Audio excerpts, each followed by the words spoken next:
All right, guys, we're back at it. We're going to tear apart this clutch now. First, you need your spreader bolt. It's a M10 by 1.25, and it doesn't matter. You can put it in any of these holes here.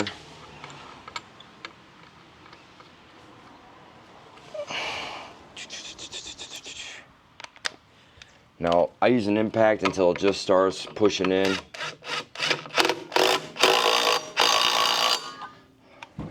I don't like to use the impact all the way just because I want to be able to feel it stopping. So once it gets to a certain point, you don't want to keep jamming it home because it's basically digging into the aluminum. So I like to do this by hand because you don't have a feeling with an impact, but I like to get it started with an impact. All right, so now that that's loose, get yourself 10mm socket. Get all these bolts out for the cage that's holding the cage. Now, I know a lot of people like to use impacts on all this stuff. I personally don't, because I service this all the time, and every ride I take it apart, clean it, service it, put it back together. So the constant impact pressure on these bolts, you know, they break very easily, and you always hear the nightmares of people breaking these bolts, getting caught up in their clutch, and game over. So it bounces around, grenades your clutch. Oh, that guy's a 12. Is this guy 12 also? Yeah, those are 12s as well. So you gotta get yourself a 12mm too.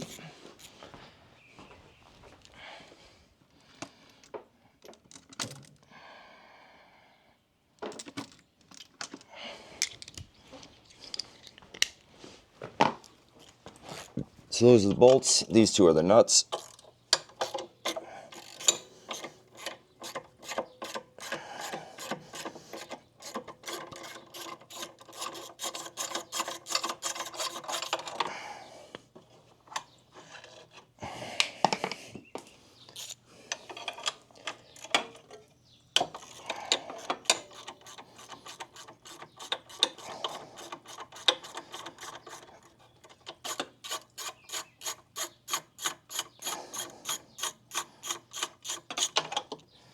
Yeah, so we just got back from Drummond Island. Let me tell you, it was awesome. It was an awesome trip up to Drummond Island. I would highly recommend going to anyone who wants to go up there.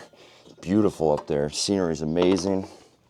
Our cabin was awesome. The trails are awesome. They're cool. Not challenging, but just muddy, and they're cool. They're cool.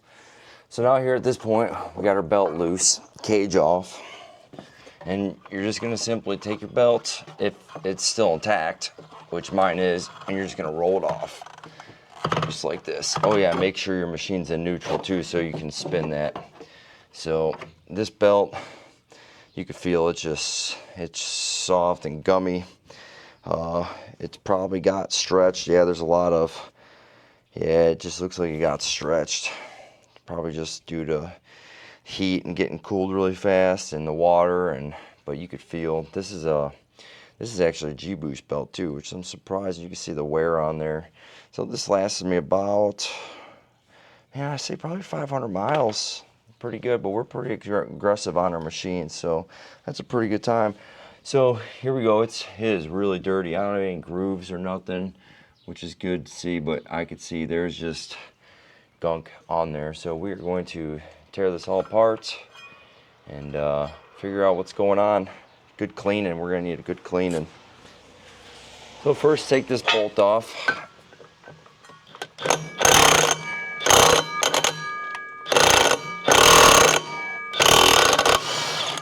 we go. All right, came off. This guy pulls out. Okay. And I have a special tool to compress that spring because we're going to service this whole thing. It is nasty. All right. What do we have here? I believe that's the 21. Okay, 24mm.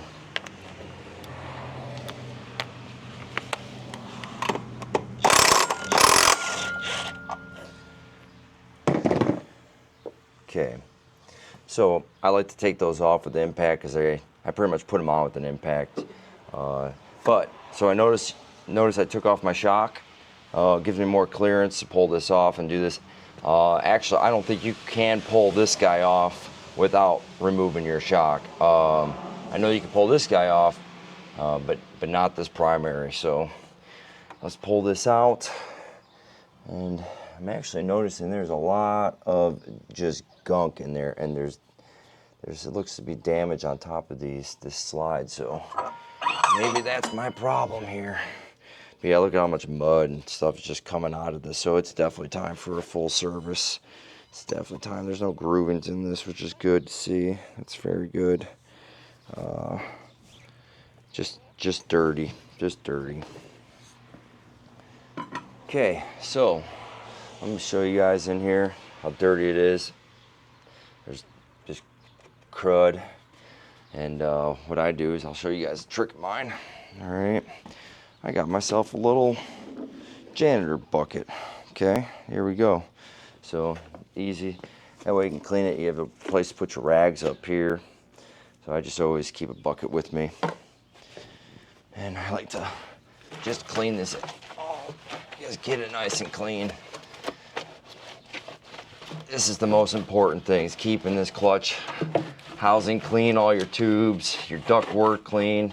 You can hose this all down. It's nice to save, be fine. But the cleaner this is, the better it performs. And I know it's a pain to get in here and do it, but it's just part of the game and helps prolong the life of your clutch. So you like to ride hard and you like to play the game, you know, you also have to maintain your vehicle and keep it good. So we beat the hell out of these machines, and you gotta keep up on it, otherwise we can't ride the way we do. So what I do here, clean up everything, clean everything that you can't get to normally. Just get all that gunk out of there. And I have a hose then.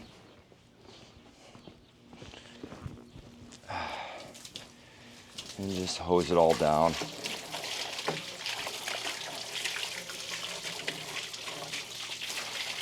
That way, nice and clean now. Go in there, wipe it all down. And you can see I clean this often.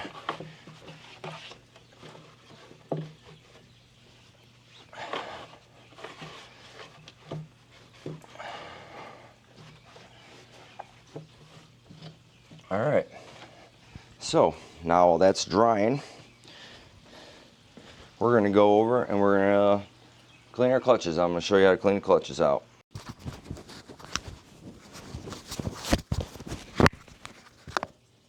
All right, hey, what's going on, guys? Now we're here at my garage couch. Every guy should have a garage couch and need it. It's a crappy day here, 4th of July weekend. It's raining, humid in Ohio. It's like 85 and humid, so don't mind my sweat, but let's get at it. So we're gonna do this primary first. Now, you gotta remember there's a spring under this, and this is just really, the whole thing is just a crappy aluminum casting. So you just gotta remember that when tightening these bolts down. You do it in a star pattern, just like a lug nut. That way you don't run the risk of cracking it accidentally. Same with when you put it on. It's not much pressure, but it's just something to keep in mind that you could do that.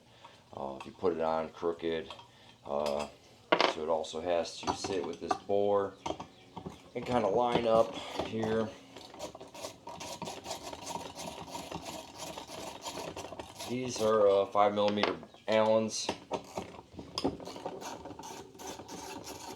I don't like using impact on these. Once again, I like to be able to feel what's going wrong, if there's something going wrong when it comes to these bolts. I've done so many of these over the years. I've seen some pretty crazy things happen to these things. So you can see it's filthy. So I'm running an upgraded spring. which I've seen actually it helps a lot. I like to have a more twitchy machine per se, one that's just more race car feel, like first gear with a high horsepower car. That's what I like to feel. I don't like the whole lowering my RPMs or all that. I like the hit the gas and put your head back. We like to do extreme rock crawling, and you gotta get up on a ledge really fast and hammer down. So I'm running actually empty weights. For me, that's what I like. I'm running 35s, 4-seater cheater, KRX, but some people like the heavier weights.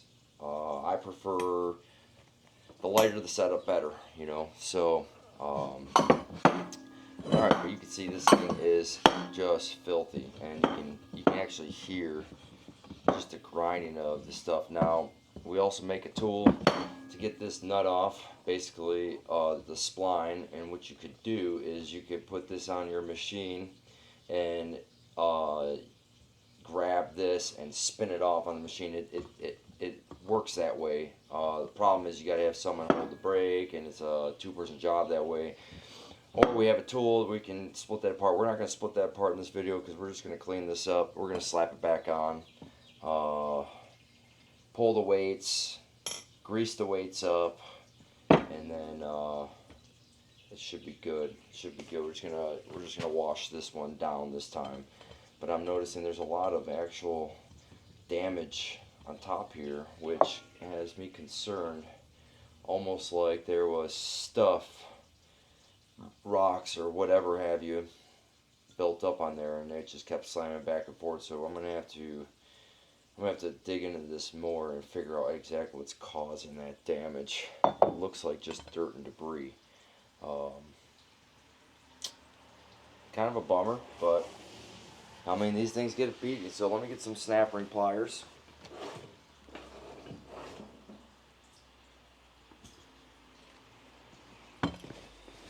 Let's see here. Okay. So take one snap ring plier out. Take the snap ring off.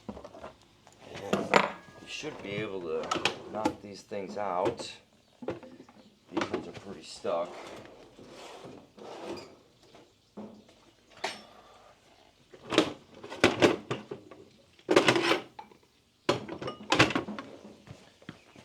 Let's see here. Okay, there we go. Now, part of your clutch services, you want to grease these up. You want to clean these. These are very important because they can get stuck on there, you know, and they're not opening up all the way or not opening fast enough. So that is one thing. That's a serviceable part. You want to clean all these washers off if you have aftermarket ones on there. Check the wear on here, which it's pretty awesome. 1,000 miles I've had, about maybe 1,200 miles I have in these weights. So aftermarket weights, I'm not getting into what company and whatnot, but they're working for us, and I love them. So let's pull these all out. Yeah.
this is good for just a rainy day like this, just to do this. It's always good to service your clutch. Now, let me show you something here, which I don't know why, but so my R-Max and every Yamaha and ATV under the sun that I've had, this is a serviceable part, right? Kawasaki decided that they don't want people to do this without the right tools and whatnot, and basically not make it serviceable. So Kawasaki really doesn't offer tools for this, but there is aftermarket tools, and like I said, we offer a tool to do these splines and basically like a spider gear to hold this and knock that loose. But what you have to do, take that castle nut off. What I found was I take a torch and I heat up the castle nut area, just like a MAP gas torch, just to heat it up, break the red Loctite, blue Loctite, whatever else is on there, spin it off, and then what I do, then you have to take this and then you spin that guy off. And I also heat this aluminum up too, so it expands a little better, and because this is a bear to get off, it is rough. So anyways, I got my weights out. What we're going to do now, I'm going to take this over, I'm going to give this guy a bath, we're going to clean it out, and I'll be right back. Now let's, we got this guy all cleaned up. It's pretty filthy, a lot of gunk and muck came out of it, got all the weights cleaned up. Now these are guys just going to be drying off. While those dry off, I made this tool to compress the spring. So what you do, put this guy in here like this. Okay. This is kind of overkill, this whole contraption I made, but it works. It's cool. I probably should have rethought of it some way, but the reason why these screws are so long is so that way when the spring comes all the way up, I don't run out of travel and it doesn't come up unevenly. But it's pretty simple how it works. These bolts just compress it down. So then all you gotta do, take that snap ring off like this. Bam, take that off. Bring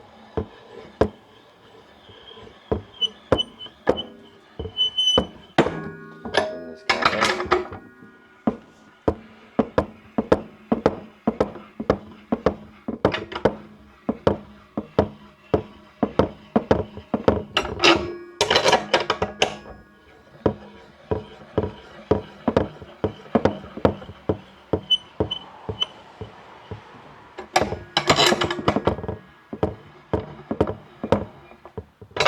So, pretty neat little tool I got going on here.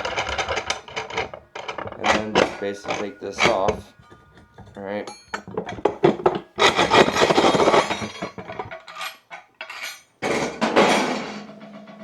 And that gets this guy off. I have an upgraded spring.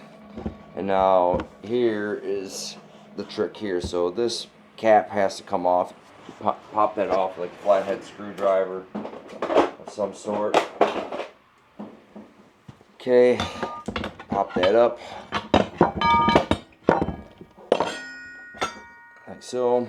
See how much junk is in there, and then your grease. That's why I don't grease this too much, put too much in there, because grease attracts the dirt. And now there's also these little, so this will come up and it spins. As you notice, it spins. And so there's also little rollers in there you don't want to lose. Okay, so this will come out all the way. You gotta pop the rollers out first. Pop those little guys out. Falls down. This is very important too, to keep these guys nice and clean. Okay, so that comes off. And I know you probably can't see this on camera, but it's just black gunk to say. And we're gonna clean this really good. There's no grooves at all. So just kind of inspect it. make sure it's not really grooved too bad. If it is grooved too bad, you probably want to get a clutch job done, resurface, take it to a local machine shop, get it resurfaced. The surface is 12.5 degrees. I've already done this on my blue light machine. I've checked it all out. I scanned it because I actually resurfaced a bunch of my buddies en route, and we've changed the angle a little bit, played with it, made it a little lighter, got it to where we like it. Works out pretty good for us. I'm not selling that service. That's not my thing. It's just something I do because I have a machine shop and I can do it. So get those little rollers out. Make sure you don't lose them. There's 4 of them. Here they are, little rollers. You're going to want to clean that really good. Get all the grease out. Re-grease it. Get all the mud off. And yeah, we'll be back to... say hi to the camera. He's right there. It's filming you. Say hi. Hi. Yep, that's my son Otto. Right there. Right there on the chair. Hi. It's filming you. Okay. Yeah, one day he'll be doing this. So, alright, we're going to back at it. I'm going to clean this up, and I'm going to show you how to assemble it all back together, and we'll go from there. Cool.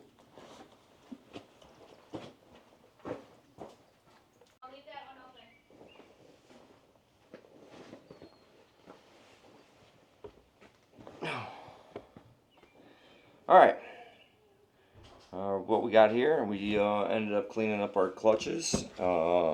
We disassembled them. I showed you how to disassemble them. Now we're going to put them back together. All I'm using is a bucket with Dawn dish soap, and I start by using brake cleaner. You can use acetone, but the brake cleaner will cut the old grease out. You can just basically spray it off. I just spray it off into the dirt. But you don't want to put these back together wet or basically dry without any kind of grease, because they will rust. So what you want to do, alright, is in this state here, what I use is a lithium based grease that doesn't attract dust. Alright, so if you use a petroleum based grease, it attracts dust. So I use about that much. What I do is I go in here in the middle, and all those little grooves are in there, and I make sure that all those grooves are filled with grease inside there. So you don't need much. You just need those little grooves filled. A little bit goes a long way. You don't want to cake it in there, because it doesn't attract dust, but the big dust particles do get filled in there, and it's always constantly moving back and forth, and it's rotating at thousands of RPMs. The last thing you want is some kind of tragedy happening, premature wear. So, and it's a hardened shaft. I mean, it will last a long time, but a little bit of grease goes a long way. Okay, and I grease the shaft up a little bit. All right, just a thin layer, nothing more, nothing less. Like I said, do too much and you're going to have problems. Okay, so what we need first is that... Oh, did I leave it in the wash bucket? I think I did. I think I left it in the wash bucket. That's the cap. Oh, here we go. Alright, so clean it up. I like to brake cleaner the face or acetone. Just make sure these always go together really nice and clean, because any kind of grease or any kind of foreign substance on there will cause slippage of the belt right away. So it'll burn off eventually, but if you're trying to pinpoint a problem like I am, you want to have these things perfectly clean when you're assembling them, because the problem I'm having is no power. Hitting the gas and it is revving to the moon and not moving. So pretty sure the belt was stretched. Also with how dirty all this was, it could have been just slipping on there, dirty belt, stretch belt, combination of everything. So make sure this is nice and clean when you put it back together.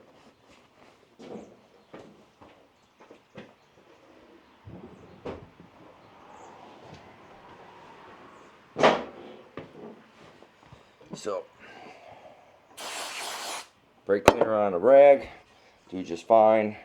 Just on the sheaves, all right, because obviously you have grease on that shaft. Keep your clutch sheaves nice and clean. Okay, so try not to touch them. Now, inside here, you also have, when you're washing, make sure, and you spray this down, there's these rubber gaskets and rubber O-rings here. I try to clean this thing with those off. I peel them off because the brake cleaner or the cleaner, you don't want to dry them out. So try to, so what I do, take a little bit of grease in here or put it on your finger. Okay, same thing, just inside just a little bit. A little bit goes a long ways. Put it on the rubber O-rings. Okay, make sure there's some grease in there, especially on this thrust bearing surface. Some new fresh grease. Okay, don't touch the sheaves, put it on just like this. Okay, now your weights. I found a little trick is I put some grease on the holes here, just a blob, a little dab, and that way they do not fall out. The grease will hold them in, because once you put this cover over it, that cover holds these from falling out. So just line these things up to where it finds a hole, and it'll slide right in. See, they'll push right through, so just make sure you find that hole.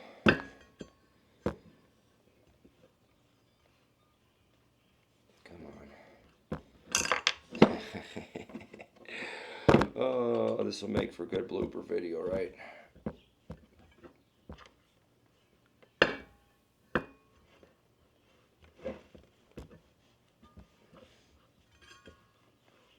Okay, that one found its hole. That one found its hole.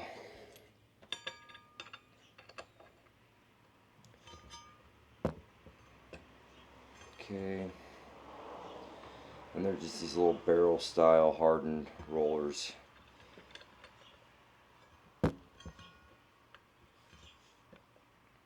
Okay. Take your flathead, make sure they're not sticking out, otherwise your shaft won't go on. But also that grease helps it to stay in place, so when you tilt it upside down, whatever, those little guys aren't falling out. Oh, just a nasty race car just went by. Sounds sweet, nice turbo. Okay, so put some grease, a little bit of grease on here. Also, you want to inspect for wear on this, alright? So if there is a lot of wear on this, what you could do is take some like 220 paper and just kind of knock those burrs off there, because this is sliding up and down too as well. And sometimes what you get is dirt and debris, rocks in there, and it builds up, and I've seen these destroyed over the years too. So make sure that's clean when you're putting it in. Fresh grease, any kind of burrs, take off with some 220 sandpaper, 320 sandpaper. Just take the burrs off there.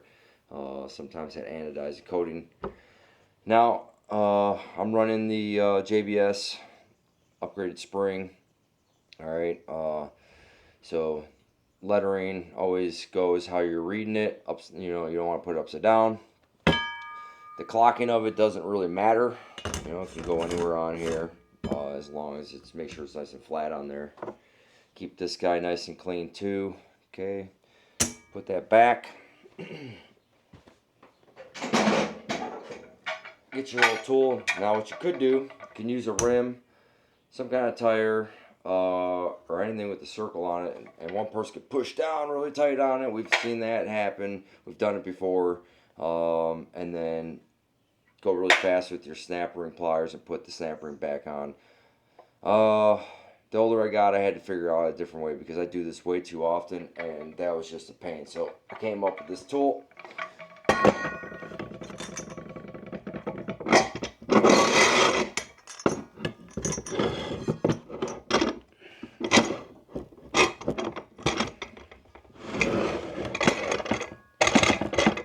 So make sure that spring is laying flat. Make sure everything's good.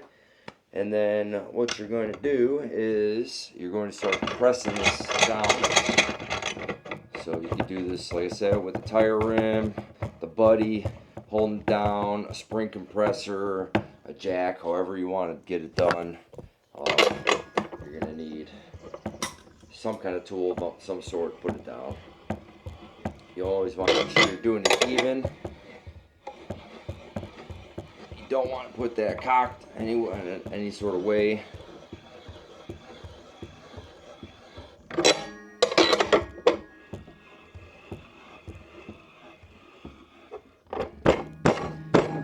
Now, see what I did there? I noticed it was off center a little bit, so I just gave it a little hammer and it centered itself back in.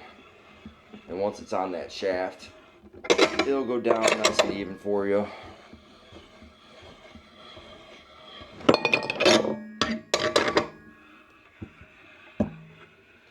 Alright, and now once you're past the point for the retaining ring, snap ring, retaining ring, whatever, Jesus clip, however you want to say it. You know, Jesus clip because when they fly, you go, Jesus! So make sure that's nice and clean. But once you get past that point, you can put this in. Now there is, if you notice, there's going to be a little notch where one of the tabs is there's a notch for the tabs, and if you don't line that all up, it won't actually close for you right. So make sure these tabs are in the right spot because it will cause binding issues. Give a nice little tap around, and then you just loosen it up.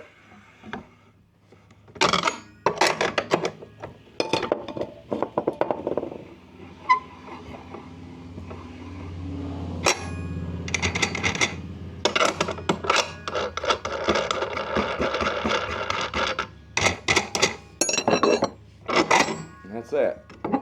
So there's your secondary service. Alright. Make sure, keep it nice and clean. Okay. You don't lose those rollers. Now at this point, if your rollers do fall out, you have to disassemble it all and put it back together. But at least this one is easy to disassemble. And you can actually service this with common household tools and not a press or anything. I know I have a fancy tool, but we've done it over the years with non-fancy tools and it's possible.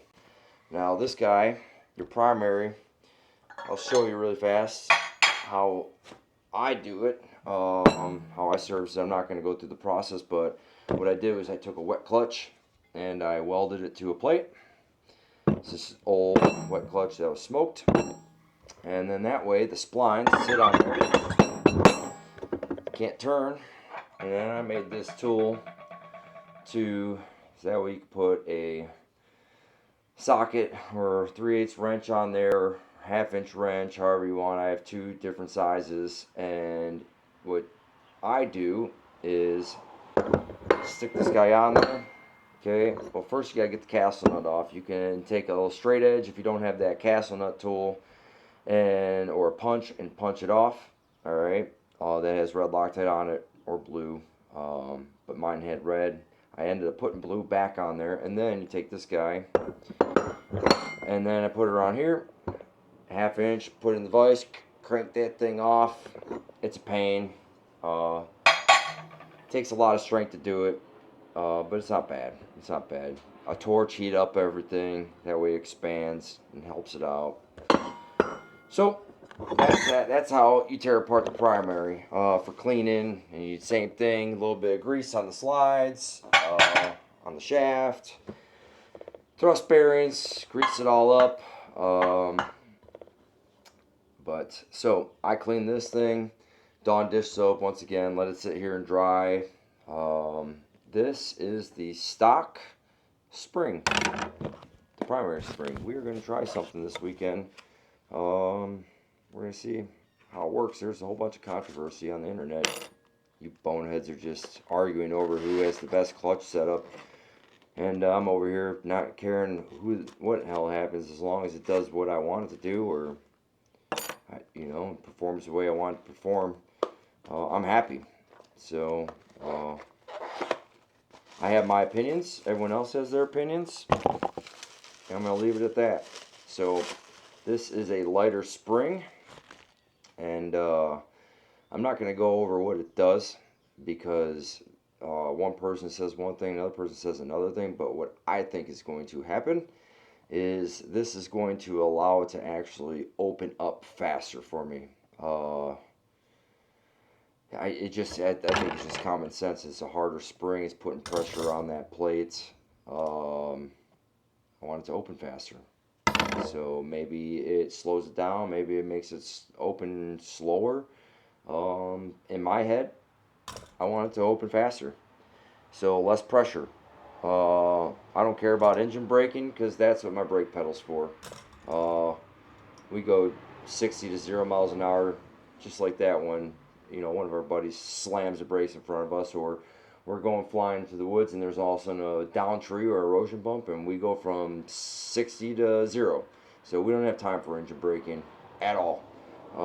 It's 0 to 100. So I just want to see if this ups my my times on the rock faces, if it helps at all on the rock faces. Like, I'm talking a nice 3-4 foot ledge, and I gotta get up it real fast and put all 4 tires on it. So that's my theory. Who knows if it works? I would like it to work. I'd like it to do what it says. I'm gonna grease these guys up, my weights. These are the Right Coast weights. I run them empty. Most people like to get the RPMs down. I'm not looking to get the RPMs down. I'm just looking for a more snappy response. Honestly, I can't tell you the reason why I went with them. To me, they had a good shape. They're made out of a good material. These are the second generations. I didn't go with the first generations because I had a bunch of nightmare stories with their buddies with them. But since then, I actually talked to the owner, and he has upgraded this material, and it's a lot better than the first ones. And honestly, hard 1,000 miles on my machine, and this is actually quite impressive. What I do for a living is I make jet aircraft engine molds on the compression side, small airfoils. So I know a lot about materials and wears and different slides in our molds, and the reaction of different materials on different materials when they slide and friction. So I have a pretty good understanding of that. And honestly, when it comes to this really crap casting aluminum, these hardened rollers, if they're hardened at all, I would rather these rollers be harder than my actual weights. And yeah, some people say, yeah, you don't want to spend $300 every 2 years. Tell you what, I'd rather spend $300 every 2 years, if I am going through these every 2 years, which I'm not. It's been about 2 years now, than having to buy a full clutch, because a normal person can't service this without special tools and getting it out. And honestly, I wouldn't want to service it at that point. If it's that far gone, I would just get a whole new one. But I don't want these harder than that. And the carbide coating on some other brands, I don't want on there, because I don't want to wear my rollers away. I'd rather wear this away. I can always put it on the machine, resurface it, or get new ones, and then just keep rocking this. So that's my 2 cents on it. Who says if I'm right or wrong? But this works for me. And I know a lot of people running the other weights. I know a lot of people running the whole setup. They're very happy with it, and it's performing really well for them. So I can't bash anybody here, because I just go off of my personal opinions and experiences. So anyways, back to it. We're gonna put some grease on here, a little bit of grease. You don't want much, so it's just a thin coating. I put in there. Make sure it's nice and clean, no grit in there. Put your weights back in. Now you could do this on the machine. You could do it off the machine. I prefer doing it off the machine. It's easier for me. It's just as easy for me to pull everything, go through it, verify everything. I can inspect all the points.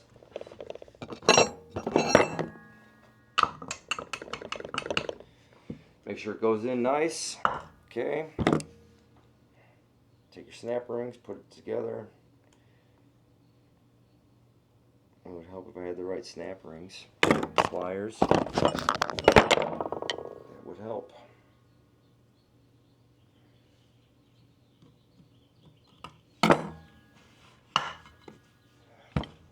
Alright.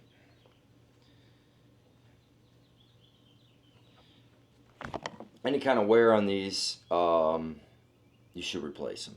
You should replace them. What I've seen over the years is any kind of damage to these prematurely wears your weights, the performance of it, because it does spin inside there, even though you might not think it does.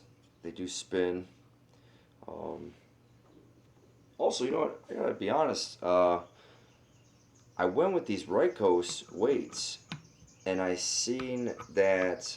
That was another thing. I seen that a lot of people are having wear on the inside of their where the weights are here from the factory, because what it is, it's just raw aluminum on those steel weights, and just naturally it's just one material is harder than the other and it wears away. And now what the Right Coast guys have, and JBS has them too, and I've seen there's other ones, Dyno Jet, they have them, but they have these little spacers, right?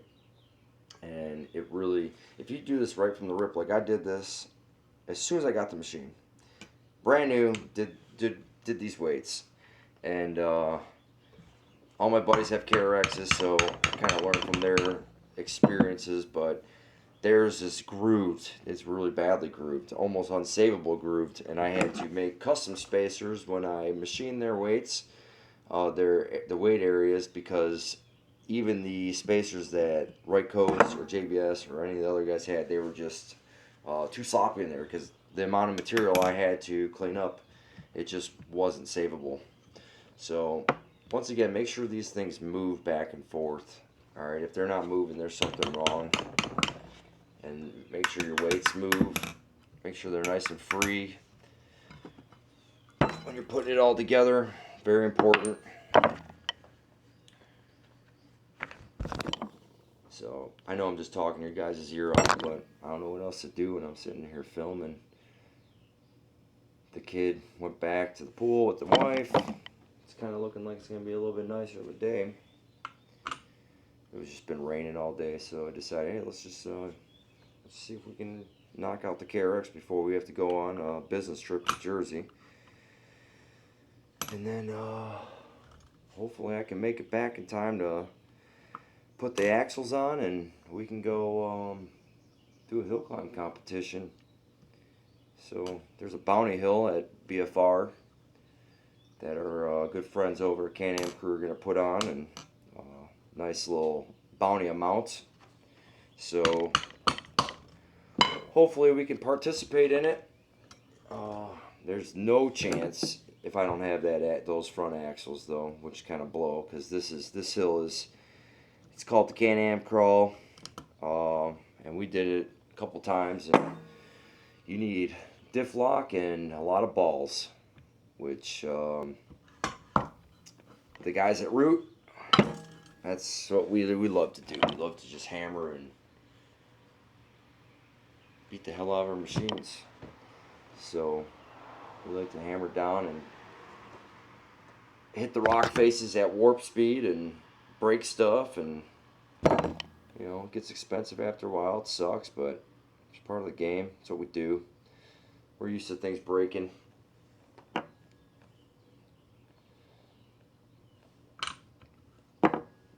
So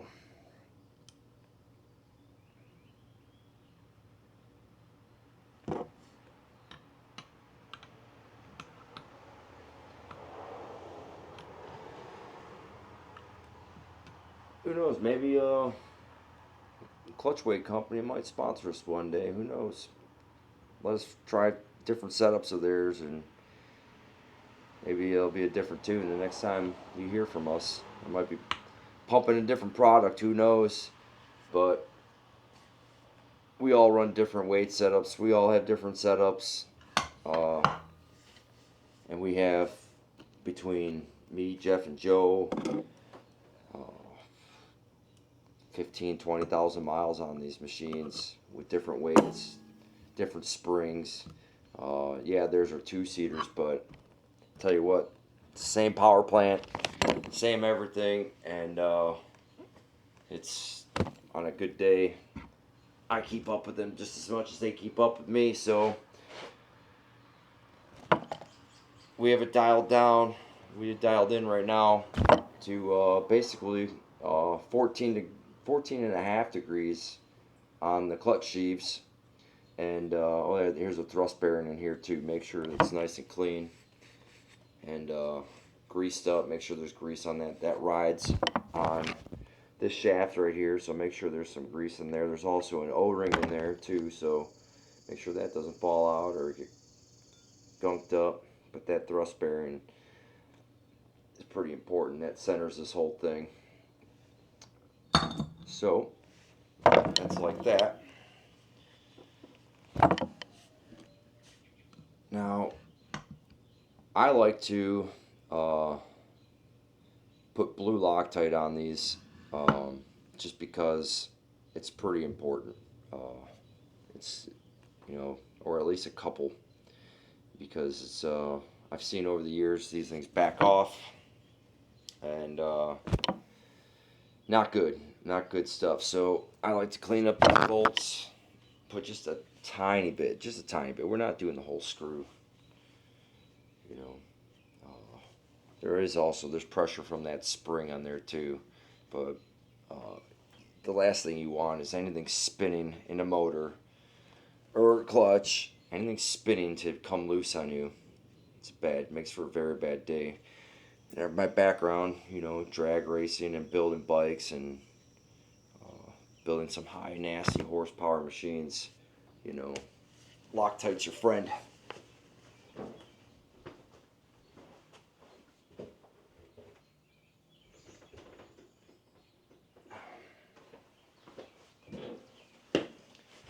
So I like to use a little bit of blue, and I just do just a dab. A little bit goes a long way. Some people say, no, you don't do that, you don't do blue Loctite on there, but do it every time. I've taken this apart 3 or 4 times now. It works well.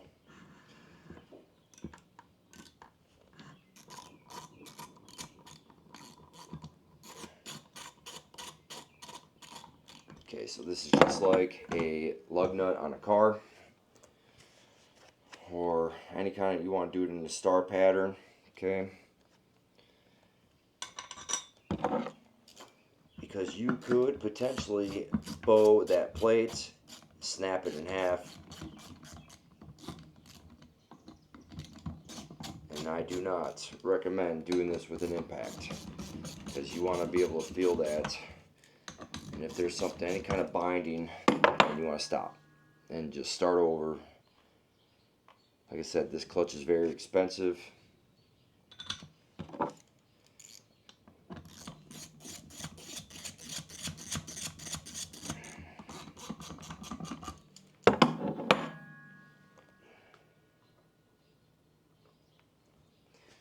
Like I said, I'm just doing a little dab. If there's too much on there, I wipe it off.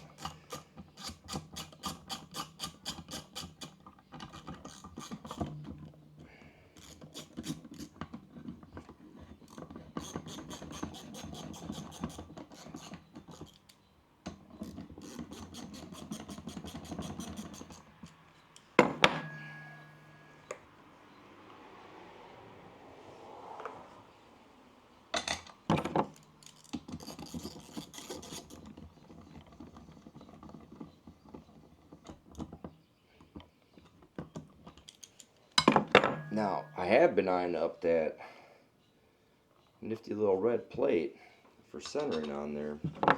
You know, I'm kind of curious. I understand the theory on it, but what I don't understand is that has a thrust bearing which centers it on the shaft. Now, if it's centering on here with the tabs, now that makes a little bit more sense. Maybe that gets rid of that little play in there, which would kind of be a pretty smart thing.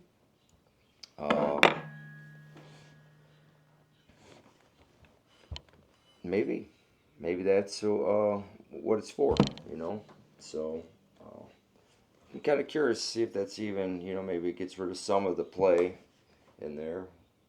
If it's even worth it, I don't know. I've seen those bolts that center it up, and just my experience in the world of casting is that these holes, the counter bores, they can't be 100% right every time, no matter what. Castings change, temperatures change castings. The person clearing out those holes, cleaning them out, might just be trigger happy that day with the grinder and going to town. So a screw that self-centers on a casting, on a counter board to say the least, I don't even know if that's the right answer, but a machined piece that's machined the same every time, I think that stands more of a chance in the tolerance world. I don't know what their tolerance is at the factory, what they allow. Like my shop, it's a half a thou. You know, I give my guys a half a thou tolerance on everything. Now, that's pretty fucking close. But in that world, I don't know. In a production shop, something like that. Now, there is a torque setting for these, but I don't have the manual on me right now. Actually, I don't even know if this is in the manual. It might be. Let me see. Actually, I might have that torque setting for you. Here it is. Actually, I do. Number 9. So, these are actually 111 inch-pounds. So, might as well do this right.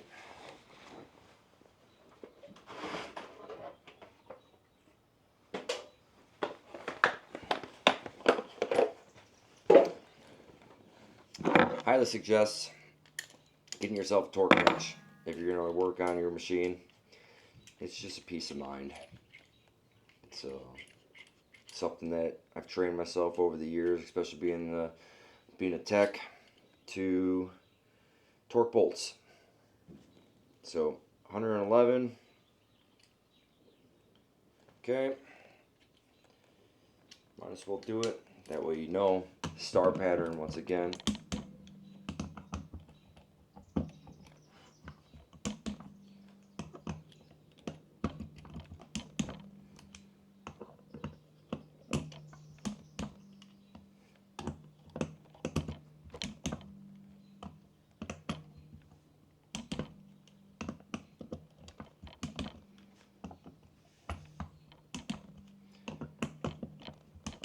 Okay. Now that I do it, I just go around the clock and I just make sure I hit them all.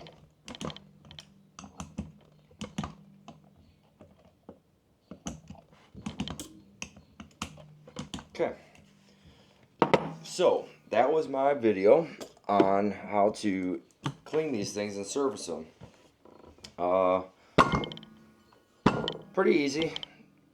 If I wasn't sitting here talking and thinking of ways to not look like a complete idiot on the internet, I would probably be able to get this done in less than an hour. You know, with cleaning and hosing it down and scrubbing, and the most important thing is just cleaning, tearing it apart, making sure that everything's just nice and clean. You don't get in there often, you know. I would just recommend doing it every oil change, you know, or if you start feeling, you know, just it's like it's not normal. These machines, it should be a sporty feel. It should be you hit the gas and you should have clutch engagement right away. It shouldn't stall. It shouldn't rev to the moon to 2,000 RPM before it starts moving. It should start moving. So, and if it doesn't start moving, you have clutch issues.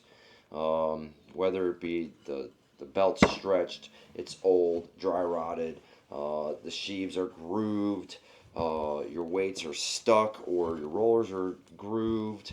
But these things, it should be snappy. It should be a nice snappy feeling right off the rip. And 99% of it is due to cleanliness and maintenance. So always keep these things nice and greased. Keep them nice and clean. Yeah, so we're gonna throw these back on. Now, when I throw them back on, I just impact them on, give it just one good twap, and there is tools to hold these things and to tighten them to a certain torque, and it is 170 for the drive and 100 for the secondary. So 100. 170 foot-pounds and 100 foot-pounds. But I just give it a good whack with the impact. It works every time. It's fine. It's not going to hurt it. It's gonna take a lot to crack that shaft, the crankshaft, and then the transmission shaft, more than what most impacts have. But you could do it. So there is that warning too. All right, so we're gonna go over to the machine and we're gonna get this all together.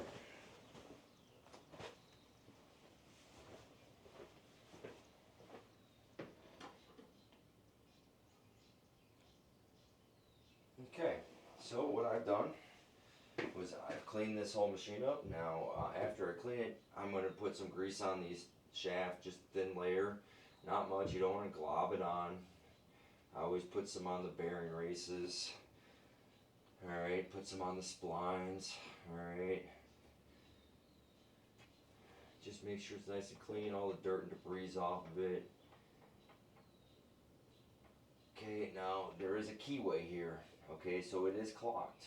Alright, so if you're sitting there struggling to get that on, what you could do in this situation is you could put it in park.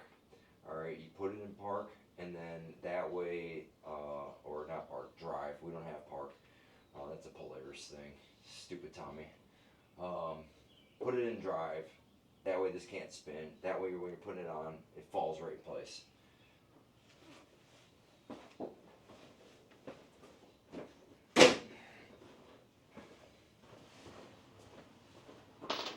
So going back to what I said, to make sure those pegs aren't sticking out. Here they are sticking out. So that's what was giving me an issue. Was those little barrels sticking out. So now we should be able to go right in. Let's hope. Right. Okay.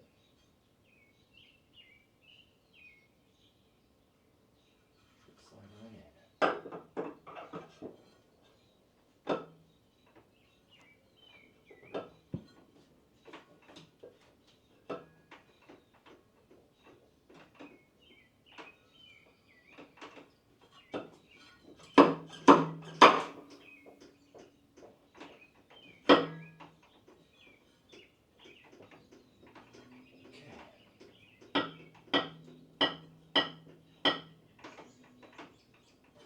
Make sure that it's right.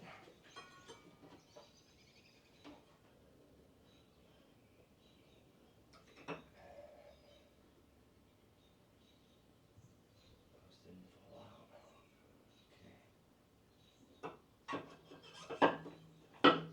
Okay. So that slides right in.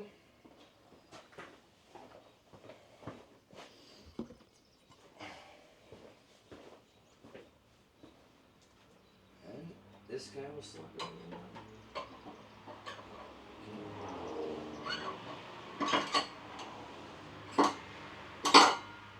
Once that's on there, Verify it spins, that you have no noises. Alright, make sure that plastic cover is not rubbing on anything. Now, what I like to do, like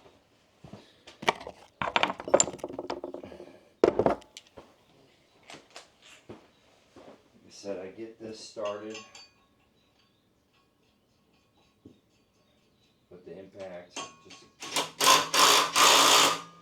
get the initial thing started there, and then I'll drive it in by hand, just to make sure I know when it stops.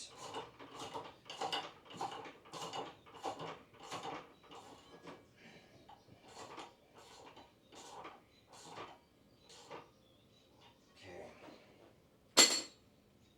put your bolt on. Okay, it's left-handed thread.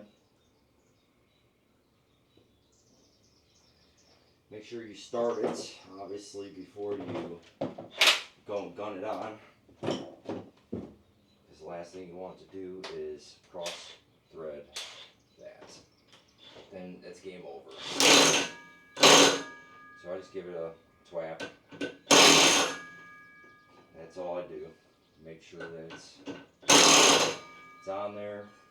It's good. Okay. This guy, put this guy on here. That's 24 mil. Same thing, that's right-handed thread.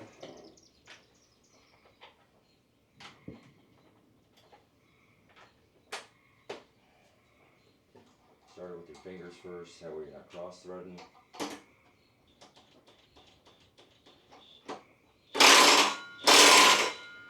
Hold it, and then give it a couple twaps.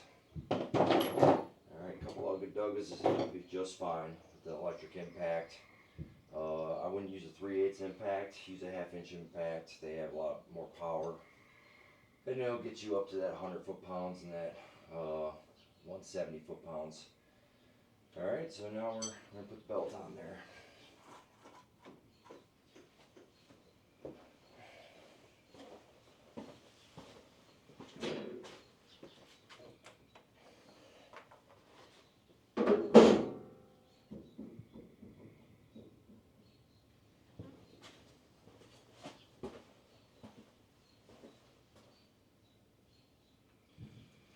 Okay, so we have a G-Boost belt. I run these a lot, I like them. Our whole group runs them. They're pretty high quality, good stuff. Letters, always facing you. Any belts you ever do in this world, always facing you. That way you're able to read them, you can see them, and that way when you go to reinstall it, and you need to put it back, at least it's directional and it's going the same way. So just keep rotating it around until it closes. Alright, takes some muscle to do that. Alright, now at this point, what I like to do is I'll put it in neutral.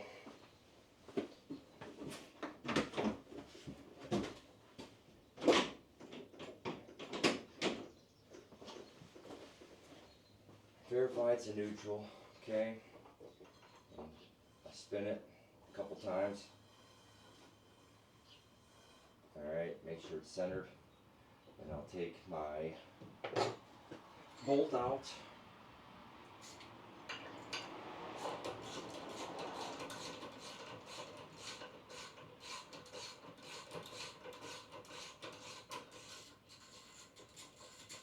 Now I know there's a lot of seasoned vets on here. They're probably made it to this point in the video and they're like, this guy, he's just completely, he doesn't know what he's talking about. Yeah, that's cool. Maybe. So what you do, also then get to this point, a lot of people skip this, you have to spin it, alright, and get that pressure back on your belt. A lot of people slap that thing together and then let the machine do it, but you can cause damage that way. And this is a good way to verify that everything's working properly, okay, and you seat that belt basically. You're just seating it, it's sucking it down in that pulley, allowing it to expand, and same with this, it's sucking it down this one. So now that we're good like that. It's all good. Do not run this without the cage. The cage, there is a carrier bearing that holds this shaft, and it holds this from dancing, and it keeps it all in place. So make sure you put that cage back on there. But other than that, let's I'm gonna bolt it all together, and that's my video. Hopefully this fixes my issue with the launches, and then otherwise something else. So this is actually a weird one. It didn't feel like a belt because it was bogging down on me, but it could be. It very well could be. Could just be stretched. So hopefully nothing else is major. We're gonna attack that problem after this, though, if it is. So all right. Thanks for watching my video, guys, and hopefully I helped some people out that didn't know what to do or how to do it.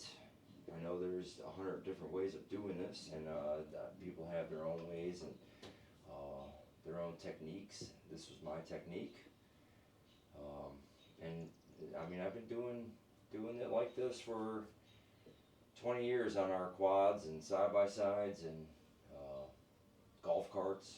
So this method works pretty good.